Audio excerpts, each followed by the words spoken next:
નમસ્કાર। આજે અમે એક એવા વિશિષ્ટ વ્યક્તિ અંગાથી મુલાકાત કરવા જઈ રહ્યા છીએ કે જે સંગીતની દુનિયામાં સરહદી વિસ્તારમાં જેમનું નામ છે। આવો મિત્રો મળીએ એમની સાથે અને વાર્તાલાપ કરીએ।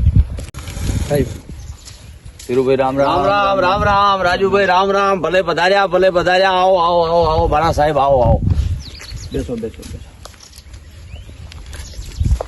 કેમ છો? બસ શાંતિ શાંતિ આપની હો। નમસ્કાર મિત્રો, આજે અમે એક એવા વિશિષ્ટ વ્યક્તિ સાથે આપની મુલાકાત કરાવવાના છીએ કે જેમનું સંગીતની દુનિયામાં સારું એવું નામ છે। સરહદી સુઈગામ તાલુકાના મોરવાડા ગામના તેઓ વતની છે અને એમની સાથે આજે વાર્તાલાપ કરશું। એમની સાથે સંગીતની જે સફર શરૂ થઈ છે અને સંગીતની દુનિયામાં એમણે જે પગરવ માંડ્યો છે અને અત્યાર સુધીમાં બહુ સારા એક ગાયક તરીકે જેમની પ્રસિદ્ધિ છે એવા ધીરુભાઈ પંચાલ સાથે આપણે મુલાકાત કરવાના છીએ। તો આવો મિત્રો એમની સાથે વાર્તાલાપ કરશું અને એમને ગમતા અને લોકોને મનોરંજન મળે એવા ભજનો, ગરબી, દુહા, છંદ એવા બધું જ આપણે એમની પાસેથી સાંભળશું। ધીરુભાઈ, આપની સાથે મળીને આનંદ થયો અને આપની સાથે ચર્ચા કરવી છે કે આપની આ સંગીતની યાત્રા ક્યાંથી અને ક્યારથી શરૂ? આમ તો રાજુભાઈ આપને અને આપની પૂરી ટીમને મારા વતી અને મારા પરિવાર વતી આપનો ખૂબ ખૂબ આભાર। કારણ કે મારા જેવા એક સાધારણ વ્યક્તિની આપે મુલાકાત કરી અને મારા ઘરે આવી આપના પાવન પગલાં પાડ્યા એ બદલ તમારો પણ ખૂબ ખૂબ આભાર। હવે જો જિંદગીની શરૂઆતની વાત કરીએ તો લગભગ મારો જન્મ 1981 અને 1995માં જ્યારે મને આ ભજનની દુનિયાની અંદર, કારણ કે અહીંયા દુષ્કાળીયું વર્ષ હતું અને એ સમય એવો હતો કે વરસાદ વરસતો નહીં અને વારે ઘડીએ અહીંયા દુષ્કાળ જેવી પરિસ્થિતિ ઊભી થતી।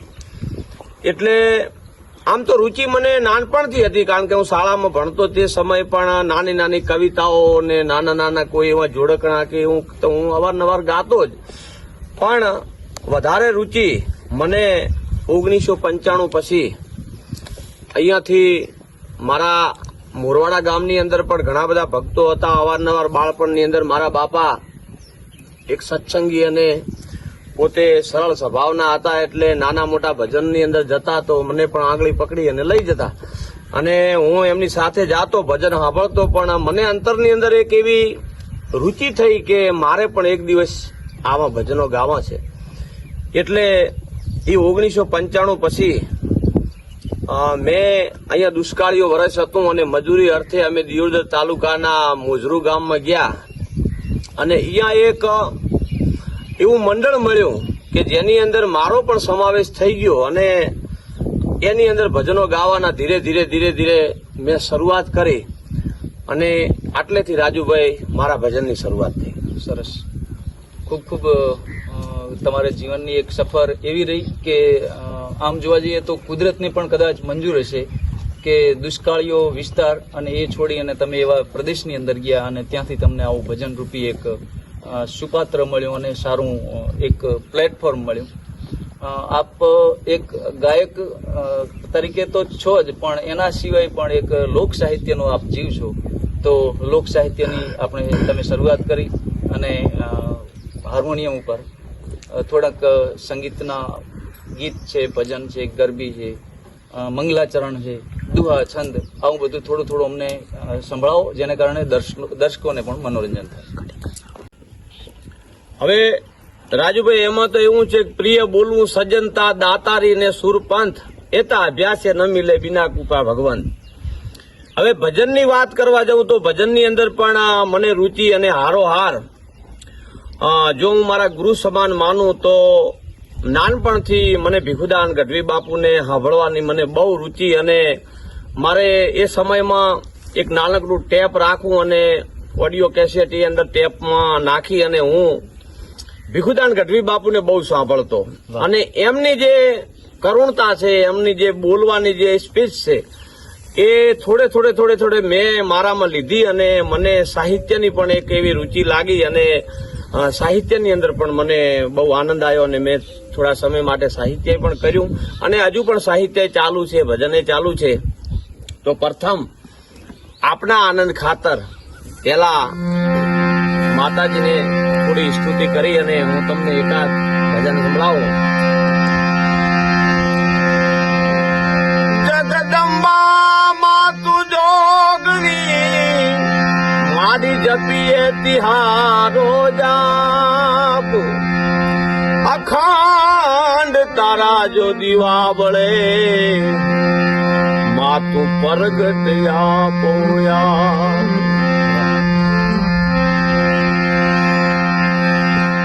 તો માતાજીને યાદ કરી અને પ્રથમ ગણપતિ વંદનાથી તમને હું શરૂઆત કરું. અરે મૂળ મહેલમાં વસે ગુણેશા, મૂળ મહેલમાં વસે ગુણેશા, એ ગુરુ ગમશે ગમ પાતા ગુણપતિ દાતા. તમે ભાગો મારા દલડાની વાતા, તમે ખોલો મારા રુદિયાના તાળા, એ મેરા દુઃખ ને દર્દ મટી જાતા ગુણપતિ દાતા, ઓ મેરે દાતા ગુણપતિ દાતા. અત્યારે આપ ખેતરોમાં પ્રકૃતિના ખોળે રહો છો, ચારે બાજુ વૃક્ષો છે અને ખુલ્લી કુદરતી હવાની અંદર તમે વસવાટ કરો છો. કદાચ પથારી નાખીને ખુલ્લામાં આરામથી સૂતા હશો તો ઉપર આકાશમાં ચંદ્રના દર્શન થતા હશે અને તારાઓ પણ દેખાતા હશે. તો એક ચંદ્રમાને લગતું લોકગીત સંભળાવો. હા, આમ તો સાહેબ અત્યારના સમયમાં જે જૂનવાણી જે લોકગીતો છે, જૂનવાણી કીર્તિ ગીતો હોય, શૌર્ય ગીત હોય, લોકગીત હોય, રાહડા હોય, ભજનો, આ ધીમે ધીમે થોડે ભૂલાતા જાય છે. પણ છતાં મને એક પ્રફુલ્લ દવેનું એક લોકગીત છે એ મને ગમે છે, એટલે આપને એક લીટી સંભળાવો. એ ચાંદો જુગ્યો ચોકમાં ઘાયલ, ચાંદો જુગ્યો ચોકમાં, ચાંદો જુગ્યો ચોકમાં ઘાયલ, ચાંદો જુગ્યો ચોકમાં, એ લેરીડા હરણો જાત મીરે આલાર શેરમાં જાણિયા, એવી હરણો જાત મીરે આલાર શેરમાં જાણિયા. ધીરુભાઈ, એક સમયે મનોરંજનનું સાધન અને લોકોને એક આનંદ આવે એવું એક જ સાધન હતું, રેડિયો. અને રેડિયોની અંદર જે તે સમયે હેમુભાઈ ગઢવી, પ્રફુલ્લ દવે, ગહન ભારતી ગૌસ્વામી, નિરંજન પંડ્યા અને એના સિવાય લોકગીતોમાં અભયસિંહ રાઠોડ, દિવાળીબેન ભીલ, આવા દિગ્ગજ કલાકારો કે જે આકાશવાણીને ખરેખર એક ગુંજતું રાખતા હતા. અને એ ગુંજતા આકાશવાણીની અંદરથી આપણને સંગીતના સુરો સાંભળવા મળતા હતા, લોક સાહિત્ય સાંભળવા મળતું હતું, લોકગીતો સાંભળવા મળતા હતા. અને એવું કોઈ ભૂલાયેલું ગીત કે જે અત્યારના આ વલ્ગર ગીતોના સમયની અંદર અને અત્યારની આ ભાગમ ભાગ ભરી એક સંસ્કૃતિની વચ્ચે તમે કોઈ ભૂલાયેલું એવું લોકગીત સંભળાવો. સાહેબ, હવે આમાં એવું છે કે લોકગીતો તો અત્યારના સમયમાં ઘણા બધા લોકગીતો તો દિવસે દિવસે ભૂલાતા જાય છે, જે જૂનવાણી લોકગીતો છે. પણ ઘણું બધું ભૂલાતું જાતું લોકગીત જે જૂના સમયમાં આકાશવાણીમાં આવતું અને સાંભળવા વાળા જે દર્શકો હતા એમની આંખની અંદરથી આહુડા પડી જતા. આવું લોકગીત પહેલાના સમયમાં ગવરાતું અને એવું એક પ્રફુલ્લ દવે ગાયેલો લોકગીત. એ માડી હું તો બાર વરસે આવ્યો, ચાઈનો દીઠી રે મારી પાતલડી પર માર, એ જાડેજી માં મોયુમાં દીવાડ